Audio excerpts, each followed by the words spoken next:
수차례 이야기한 바 있지만 일본의 실제 정력이 드러나고 있다. 쪽발이들은 최근 몇 경기 친선전에서의 선전에 고무바다 미국 월드컵 우승을 호언하며 주접을 떤 바 있다. 이는 이재용 일수 찍고 빌 게이츠 사나머니 가고 알론 머스크 신용불량자 되는 소리 같은 캐소리이다. 일본이 현재 친선전에서 좋은 성적을 거두었던 이유는 첫째는 일본 감독은 근 20년 전부터 15세 이하, 18세 이하, 20세 이하 손흥민, 김민재 등이 병역 면제를 받은 자카르타 팔란빵 아시안게임, 러시아 월드컵 대표팀 코치 등등 20년 가까이 일본 대표 선수들을 지도해왔다. 즉 현재 일본 대표 선수들 대부분이 10년 이상 현 모리야스 감독 밑에서 지도를 받아왔고 일본 축구 특성으로 자리잡고 있는 스시타카를 같은 감독하에서 수십 년간 해왔다는 점이다. 지금의 일본 축구는 그런 이유로 조직력의 최고점에 와 있으며 월드컵 이후 막 감독들이 바뀌고 새로운 축구를 시작하는 타국가 대표팀과 다르게 최고의 조직력의 팀 전력을 보유하고 있다는 점이 일본의 강점이다. 또 하나 일본 유럽화의 비밀이다. 김민재 역시 작년에 일본이 부럽다고 한 바가 있는데 바로 그 발언의 저변이 일본 유럽화의 비밀이다. 일본은 근 20년 전부터 유럽의 선수들을 일본 축구협회에서 유럽으로 전략적으로 보내고 있다.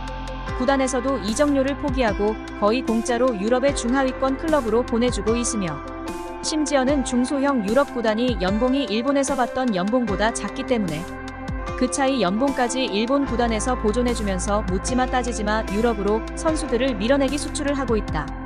또 일본은 한국과 비교가 안 되게 많은 기업들이 유럽 구단의 스폰서로 참여하고 있다. 후보 역시 일본의 기업들이 매년 상당한 액수의 스폰서십을 레알 마드리드와 체결, 레알 마드리드의 배지를 후보에 달아주고 쏠쏠한 돈벌이를 해왔다. 한국이 사실 일본을 넘었다.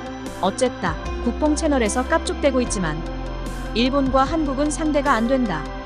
일본은 90년대 부동산 버블로 망하기 전까지 압도적인 세계 2위의 경제대국이었다.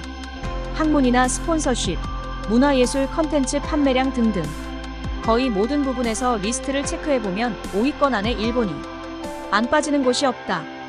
즉 망해도 부자가 3년이 간다는 말이 있듯이 일본 근세기 초부터 쌓아왔던 부와 그 기반은 한국과 비교도 안 되게 막대하다. 이러한 기반이 축구산업 전체에도 적용되며 그런 이유로 트랜스퍼마크트 등 몸값 사이트부터 일본 선수들에 대해 대단히 높은 평가와 호의적인 반응이 이어지고 있는 것이다. 즉, 국가적인 지원, 프로구단의 지원, 스폰서십 등 산업적인 지원 등 한국 선수들과 비교도 안 되게 일본 선수들은 유럽 진출이 유리하다. 물론 군대 문제 역시 한국 선수들의 큰 걸림돌이기도 하다. 앞으로도 이러한 상황은 크게 변화될 것 같지는 않다.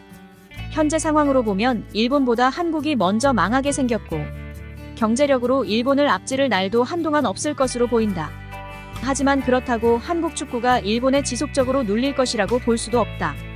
일본이 한국은 김민재, 이강인, 손흥민밖에 없다고 떠들어대고 있지만 그냥저냥 유럽에서 뛰는 선수가 많다는 걸로 세계적인 축구 강국이 될 수는 없다.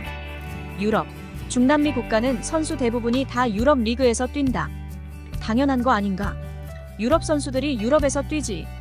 한국이나 일본에서 몇 명이나 뛰겠나? 아르헨티나는 메시, 프랑스는 음바페 벤제마, 브라질은 네이마르. 축구는 곧 스타다. 스타 플레이어가 얼마나 있는가가 결국 그 나라의 축구 수준과 월드컵의 성적을 결정한다.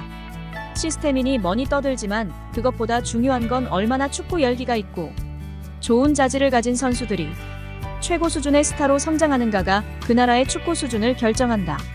한국은 우르르 문화가 엄청나게 강점이다. 뭐가 좀 된다 싶으면 우르르 다들 몰려가는 게 특징이다. 부동산 투기도 세계 최고. 저변이 전혀 없었던 여자 골프도 박세리 이후 세계 1위를 찍었다.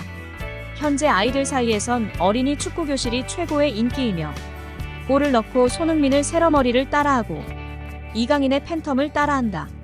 즉 어린이 축구 교실들의 순수한 열기와 손흥민, 이강인 같은 스타 플레이어가 지속적으로 나오게 한다면 한국은 일본 축구를 멀리 떨쳐내고 날아오를 수 있다. 아, 그리고 중요한 걸 하나 빼놓았다. 일본과는 선수층이 엷은 한국 입장에선 최고의 전력을 보여줄 수 있는 16강에서 붙는 게 결승에서 붙는 것보다 훨씬 낫다. 일찍 부담스러운 쪽발이들을 뭉개놓고 높아진 사기와 부담 없이 경기함으로써 결승전에서 아시안컵을 들어올리는 것이 훨씬 유리하다. 지난 러시아에서 2대 0으로 이기고 있다 교체된 펠라이니의 피지컬에 뭉개지며 패배한 것이나 베트남에도 고전하고 후세인 한 명에 농락당한 이라크전이나 쪽발이들은 미드필더에서 가다짝처럼 뚝딱거리며 깝치지 못하게 강하게 부벼대주고 몸으로 부치치고 태클하고 진흙탕 레슬링으로 미드필드를 만들어주는 안티풋볼을 하면 엿가락처럼 휘어지고 나무 젓가락처럼 쉽게 부러진다. 또 하나 일본 키퍼 스즈키 자이온 역시 한국팀의 좋은 먹이이다. 쪽발이들은 피지컬에 한이 맺혀서 기본기도 안 된 가나의 흑인 혼혈 키퍼를 국가적으로 키우고 있다. 일본이 구단주라 15명 이상 일본 선수들이 디글대는 일본 선수들 수출 전진기지인 벨기에의 시니 트라이던트로 보내서 억지로 유럽파를 만들었고 국가대표로 발탁해서 억지로 쓰고 있기 때문에 이 자이온이 삽질을 계속해주며 한국의 대량 득점을 도와줄 것이다. 이후 조규성, 김민재 등의 고공폭격으로 일본 선수들을 한쪽으로 몰리게 한 후 반대편에서 최절정의 손흥민, 황희찬들이 뛰어들어가며 이강인의 정문일침 패스가 들어가면 5대1로 끝낼 수 있다. 5대1 이상 예상해본다. 동의하면 좋아요를 눌러보자.